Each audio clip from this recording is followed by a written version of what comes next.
everybody, and welcome to another episode of Career Diaries by Elemed. And today is a really interesting one because we're talking about one of my favorite topics, the culture of quality. I'm really happy to have as guest on the show, Mario Wijker. Did I say it correctly? You did. I did. Yes. Okay. Excellent. This is the thing I love about working in an international environment. So Mario, maybe you could take a couple of moments to introduce yourself, who you are and what you do. Yeah, sure. Thank you for having me. So currently I'm Senior Vice President of Quality, Regulatory and Clinical at Bio-Rad Laboratories, okay. Which is a combined clinical diagnostics life science company based out of the US. I've worked in medical device and diagnostic space ever since my first job. I have a degree in genetics and spent a lot of time at the lab bench early in my career when we were still trying to map genes to chromosomes and areas on chromosomes, right? So before the human genome was annotated. I worked in operations in my first commercial company that marketed the first commercial HIV genotyping assay that could basically predict to which drugs an HIV-infected patient was going to respond well or what they were resistant to. So really exciting times back in the day. And since then, I've worked for several companies, whether it's IVD companies, life science companies, and pure play medical device companies, all the way from class 1 wound care to implantables. And I've been doing that for the last 30 plus years.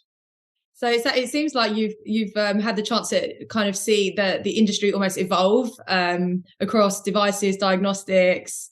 In the last 30 years, it's been, really a really hot time, right, for innovation. Yeah, I mean, it's always like, can we go faster? Can we drive innovation even faster in promoting healthcare and bringing better products to market faster? But yeah, the last decades have been quite interesting in that respect, and not just in the quality or actual nature of the devices, but also how organizations have evolved. I spent time in commercial roles as well, and even in that space, you've seen tremendous innovation and involvement. How have you seen sort of like the balance between obviously innovation, how quickly can we get products to market, and the impact that could potentially have on quality? Well, at the end of the day, it's so the impact on quality is always secondary, I would say, right? So I speak for myself because I'm in this business to actually make sure that we have an impact on the health and quality of people's lives, right? Everything that we do, no matter where we are in an organization, directly or indirectly, it impacts the recipient of such a product or a service, whether it's a patient, an end user, or if you serve in the life science market where you drive innovation in healthcare through others, it's still an impact. And what I've always tried to promote and how I look at these things is trying to do things right the first time with that end user or patient in mind automatically gives you quality.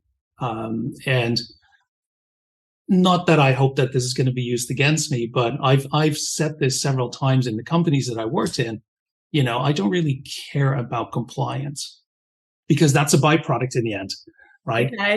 Now, I don't want regulators or notified bodies to breathe down my neck now, but at the end of the day, by doing things right the first time and really have that focus on the quality of your processes and product, compliance is a byproduct. Because at the end of the day, there's nothing in any regulation around the world that is not intended to protect the patient, right? So by having that focus in mind, compliance is really a byproduct.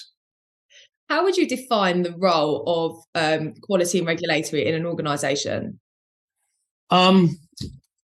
Yeah, I mean, the consultant answer is it depends. It depends on the organization, right? And I think that at least in the last 10 years, we've seen a little bit of a shift as well in how quality, for example, is perceived in an organization. I know that back in the day, it was seen as a necessary evil. Like, we need to check the box and we need to meet all these requirements that it's just going to slow us down. And that has really transformed in the last decade or last 15 years. Irrespective of regulation changes, there is just more awareness in leaders today in organization, and not just in quality, but executive management, that the cost of actually fixing poor quality is tremendous. So, on one side, you've got like, let's do this with the patient in mind. What is the right thing to do? And on the other side, you've got, well, fixing a problem when a product is already on the market because we didn't do it right the first time is a huge cost burden on any organization. And having the right setup of a quality organization in a company can really help lower costs in that area. Yeah, so ultimately making it also about patients and making it about the money is how to communicate that internally with people that are not within the space, right? So like other business leaders, it's a common theme. The more I talk to leaders in quality and regulatory, the more they talk about patients and cost, and rather than like compliance being, the end goal. Yeah, exactly. And like I say, it's important because otherwise you're, not legally allowed to put your product on the market. So it's still an important area. But at the end of the day, developing the product right and with the right processes in place, the right control mechanisms, you've got a good story. So if we were to rewind, because obviously you've got this technical background, but now you're fast forward 30 years, senior VP quality and regulatory in a big diagnostics company.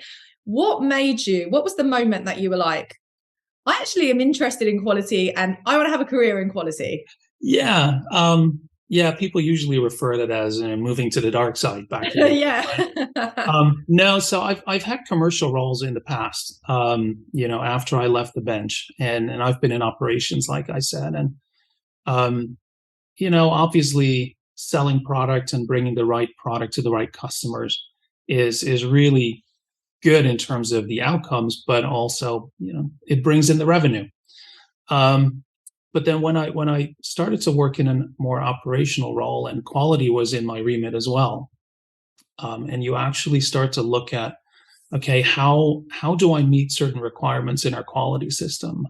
How can I simplify processes? How can I do this better? And really stripping out the unnecessary things that inevitably will creep into a company, right? You start with something small, and you launch a new product, you expand your geographical distribution, your organization changes, and before you know it, your processes become fairly top heavy.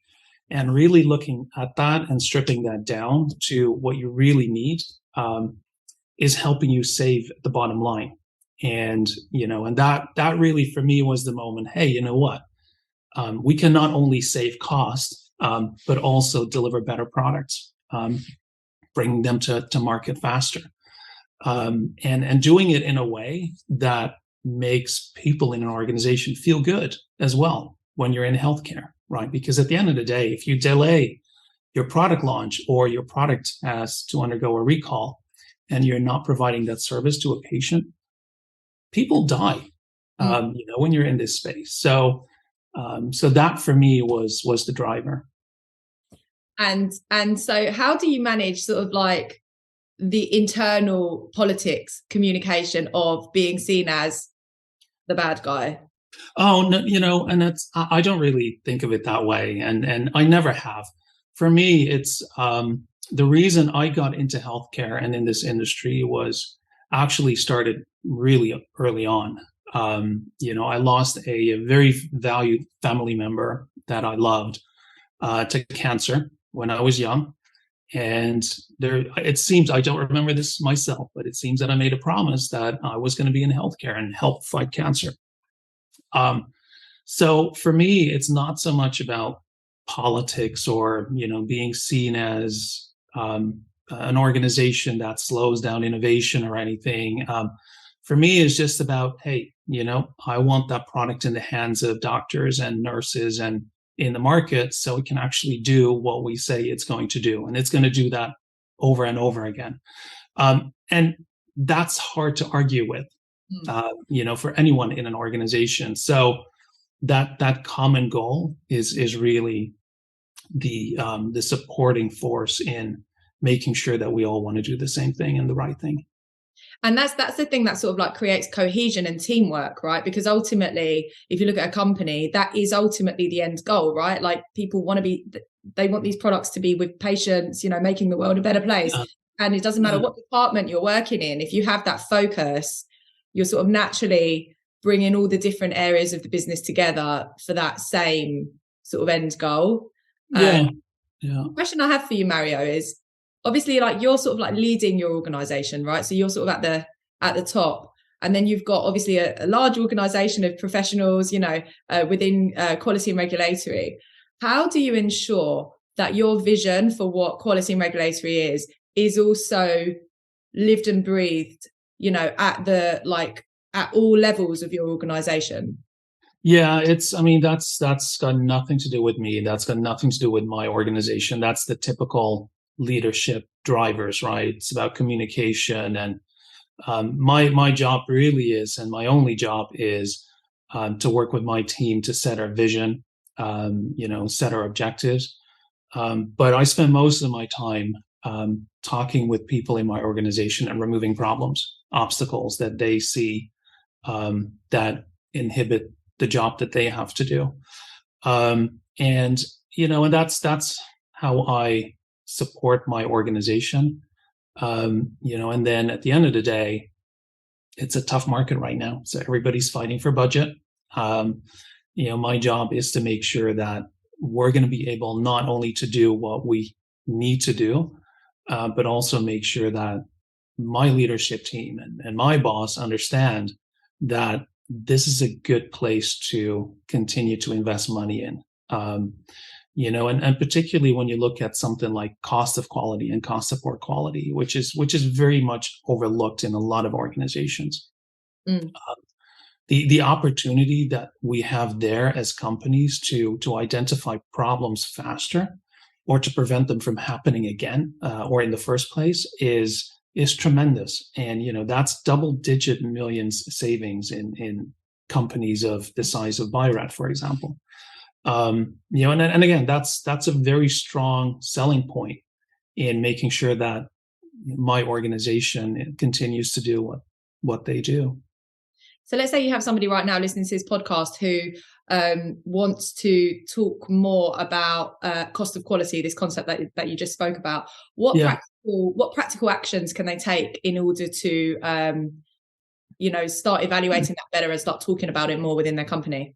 Yeah, so it really depends on where you are in a quality culture, quality mindset, right? Because there are some things, and it's basically a journey. If you don't have that today, and it's really important to start with some basic metrics that allow you to monitor in real time how your quality system is performing. Through complaint management, through your non-conformance management. How are we doing on recalls? What are we spending on recalls and field actions, for example? And really start making that transparent on what that typically costs. And these are some basic metrics that you can start. It's not everything, and you build that out over time. But what typically happens is as soon as you start reporting on that, you get the attention of leadership pretty quickly, because a lot of companies truly and grossly underestimate what they spend on the cost of poor quality. There's a couple of models that you can look at on how to measure that, or at least initially how to estimate that. One is look at doing an interview with employees in critical positions in the company at different layers as well, right? So how many mistakes do they make on a weekly or monthly basis? And what does it take to fix that? And that gives you an idea of productivity loss by employee. And another one is could actually be more powerful, and that comes from the world of configuration management, whereby every time you have an error made in an organization, and every time that gets signed off somehow in a life cycle management system, every time it's signed off, the cost to remediate that grows exponentially. And we've done models in this company and in previous companies as well, where if you make a mistake at new product development, and let's say you get a design input or a design requirement incorrect, and it doesn't get caught until the product is on the market, I mean, that's a lot of steps to go through that life cycle and then R&D cycle or design control cycle, and to remediate the cost of that mistake when it's gone through 10, 15, 20 sign-offs grows exponentially. And there are some empirical models that can be used. And I think typically when you're looking at a 90% confidence interval and you make like 10 of those steps in your quality system, it takes about 11 times the cost than what it would take you to do it right the first time or to catch that mistake early on. So that starts to add up pretty quickly. And typically that kind of calculation tailored to an organization gives you the attention that you're looking for from executive leadership. And that allows you to further build on that. And like I said, it's an evolution, right? So you start small with some metrics and some indicators, and then you build that out until eventually what you're looking for is this overview on demand where you can see exactly what's happening anywhere in your quality system, so that when something bad is happening, you can act immediately, not weeks later when you've already distributed this product to a lot of customers, or now the problem has grown or expanded, or now I have to go on ship hold. But no, you can address it immediately. And that's how you built that out. And eventually what we're all looking for, and what the next hype is in quality management system, is that predictive quality. How can I look at my quality system and the metrics around it to tell me what will go wrong in the future so I can address it now before it ever happens? Yeah, that's about using data, isn't it, to get in front of a problem. Yeah, exactly. Being reactive behind it after it's taken place. Yep, exactly. So where did you learn all of this? Like, when did you? At what point in your career? I'm interested specifically the company or the role where you said, right, that's the strategy I need to take. I need to start talking about cost of quality. Yeah. The sad thing really is, so first of all, I mean, there is no one defining moment that you wake up and like, hey, wait a minute. I know this is going to sound weird, but you actually, what I found, and when I talk to peers, what typically drives us is you have to have seen or be part of something really bad. Okay. Like a really bad product recall, a warning letter, or some other kind of regulatory enforcement, which then allows you to really start thinking different. I mean, you can talk to people about this all you want, right? But when you really see the impact of bad quality, what it has done to a patient, for example, or what it has done to a market or product availability, that really forces you to get that drive on, do it right the first time. And making sure that you do everything you can to make problems visible as soon as possible. Now, and I don't know if this is specific to my situation, right? Coming or having had commercial roles too, but I always like to find pragmatic solutions too.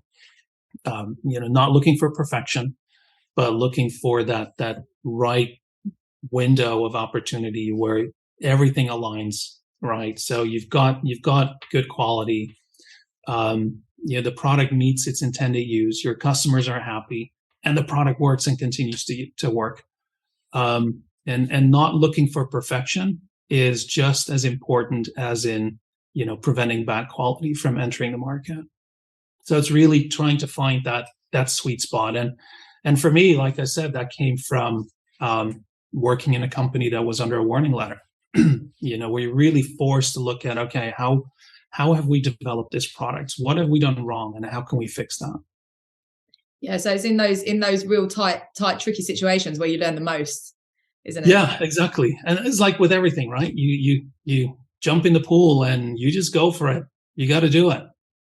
You make a really interesting point about not looking for perfection, and it's a really, really interesting point in particular for me, because when I'm interviewing candidates or when they're getting ready for an interview and they, we address the what is your weakness question, right? The classic interview question. Mm-hmm. So often the answer that I'm given is my biggest weakness is that I'm a perfectionist. you know. And you're actually talking about it in the context that being a perfectionist might actually slow stuff down and be a hindrance to an organization. How do you get around that? If you have a natural tendency for perfection, how do you? Yeah, it's not a bad thing. It's not a bad thing. And I think this comes a little bit with experience too. Because if you are continuing to strive for perfection and you don't release a product, you're not getting paid. I think that's a strong driver. And again, it's a balance, right, between perfection and good enough, or just meeting the requirements. Because that's not good either. That's what a lot of companies did when we moved from MDD to MDR, for example, and the gap to overcome to jump from MDD to MDR is big because you never really met the requirements of the MDD how they were intended, right? Which means that you gave it an interpretation that got you by. So just meeting the requirements to the minimal interpretation that you can give them is probably also not good enough. But again, I think that just comes from experience and finding the right coaches and mentors, if you're earlier in your career, to help you and coach you through that. And probably as a leader, it's important to have diversity. I'm a big believer in having diversity of thought around a table. So it's not a bad thing to have a perfectionist sitting at the table if you also have the person that wants to run really, really, really quickly and doesn't have that eye for detail. Because that debate, when you have all these different opinions around the table, you always end up with a superior product or service, I believe. Yeah, you're absolutely right. And, back in the day, that's exactly how regulators thought when they're looking for independent reviewers, for example, in design reviews, right? It's really to get that outside perspective. Are we all doing the right thing and getting that different perspective in? And I've typically tried to introduce that in all of our reviews too, whether it's a design review, a document review, get those different perspectives in, because sometimes you don't know what you don't know. And that can be really painful. Yeah. None of us are perfect. And, we're typically surrounded by a lot of smart people. We're, typically a subset of those have also big egos, which is fine. But we do need those checks and balances of those independent reviewers and those outside perspectives. I agree. So when I asked you to come and be a guest on this show, and I said to you, what topic what are you passionate about? You said to me, culture of quality. So how would you define in a phrase, what do we mean when we talk about culture of quality?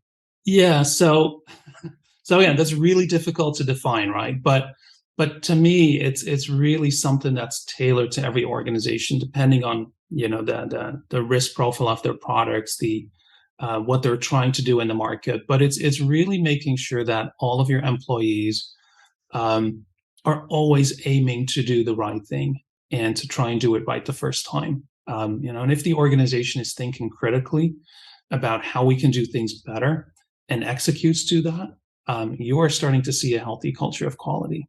And as I said, we're dealing with life and death in our world. And a potential faulty product that is implanted or gives you a wrong diagnosis is everywhere. That risk just lives. So that critical thinking and raising your hand when you see something wrong and trying to have meaningful and constructive conversations and how to do that better, that is the ultimate sort of outcome of having a healthy culture of quality. So let's say that, somebody's interviewing for a company, and this company says, hey, yeah, we've got a strong culture of quality, because it seems almost like everyone talks about culture of quality now. It's like the next buzzword. Mm-hmm. How can somebody actually truly assess at the point of interviewing at a company? What questions can they ask? What should they look for as good signs or maybe not so good signs in order to actually assess a company's culture of quality?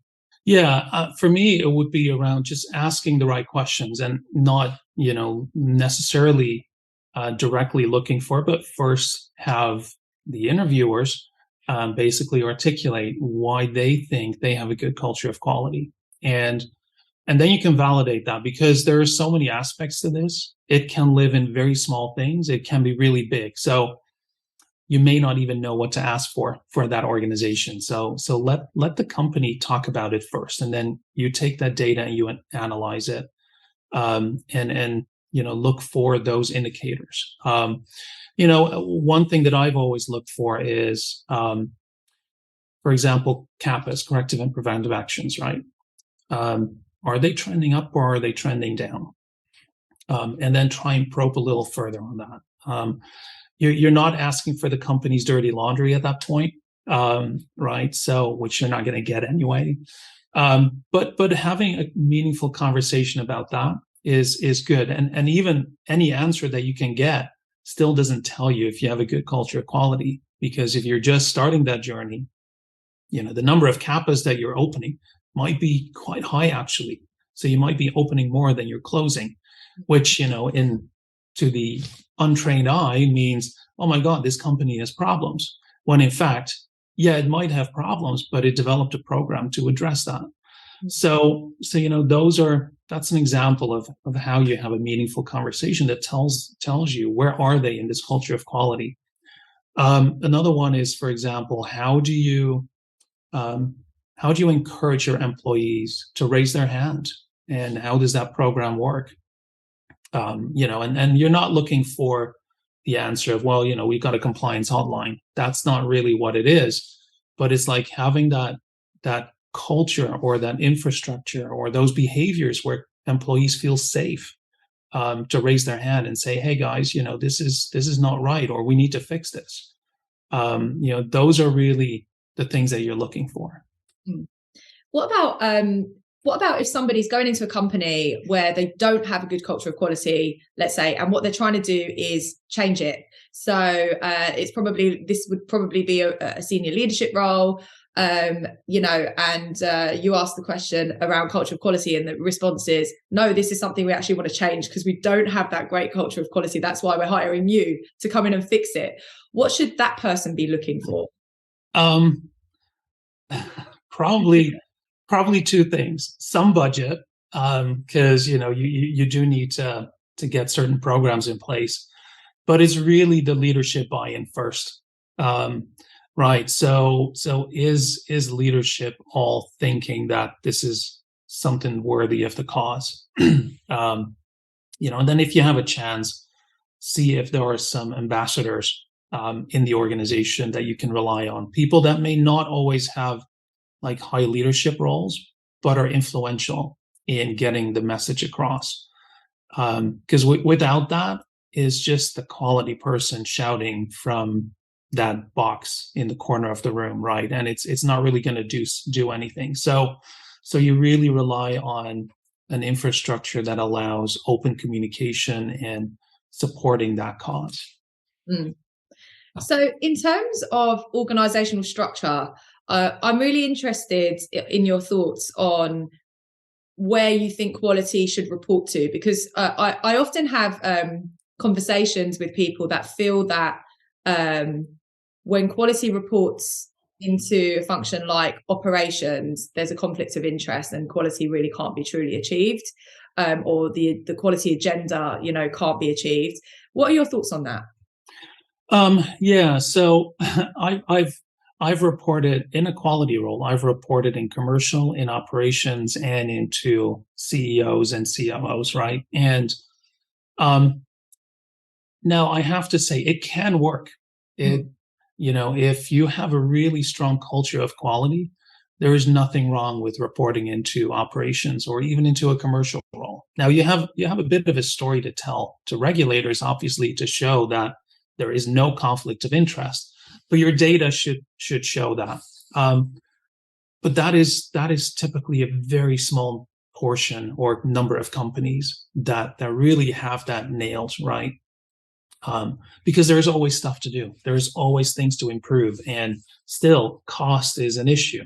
So the risk of not getting the funds to do the right thing or to fix something when you're in a commercial organization or in a global supply chain or operations organization the risk of not getting that budget is higher.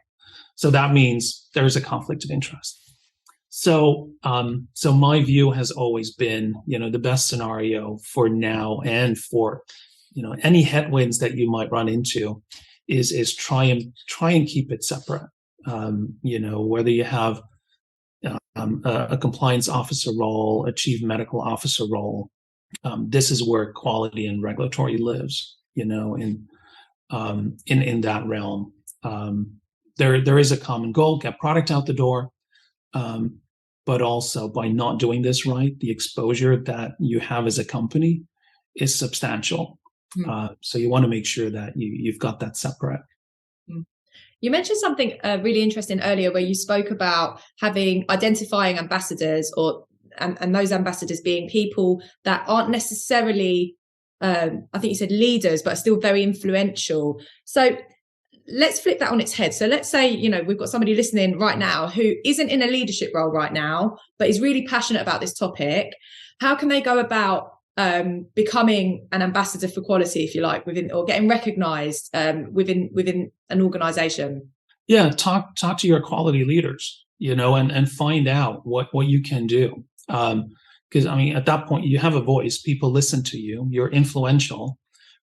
So any quality leader that wants to improve the culture of quality and wants to improve on a continuous basis, they'll listen and they'll have that conversation and get you involved. And that doesn't mean that you're now moving to the quality organization or that you're now busy 20 hours a week with promoting quality, but there are little things that you can do. In talking to your peers as well on, hey, can we do this better? That's already promoting quality. Right. So yeah, have conversations with your quality staff and leaders. Yeah, I think it's really important. That's what from speaking to loads of other people, people always say, well, how can I make that sidestep, or how can I get promoted, or how can I become more visible? And the common answer that I tend to get from people is just ask, like literally ask for it. Talk. Yeah, no, exactly. Transparency is absolutely key. I've always said to people in my organization and outside my organization, just come and talk to us. Tell us how we can help you. And sometimes that's where you get the best ideas, because sometimes, quality personnel can be very focused too, and they might be a little biased to one area or aspect or another. And again, getting that opinion and insight from someone outside that organization is incredibly helpful. How do you identify who is influential when it comes to quality? It depends on what type of person you are, right? And what you are looking for. I'm very much biased to people who clearly show that they have the end user or patient in mind.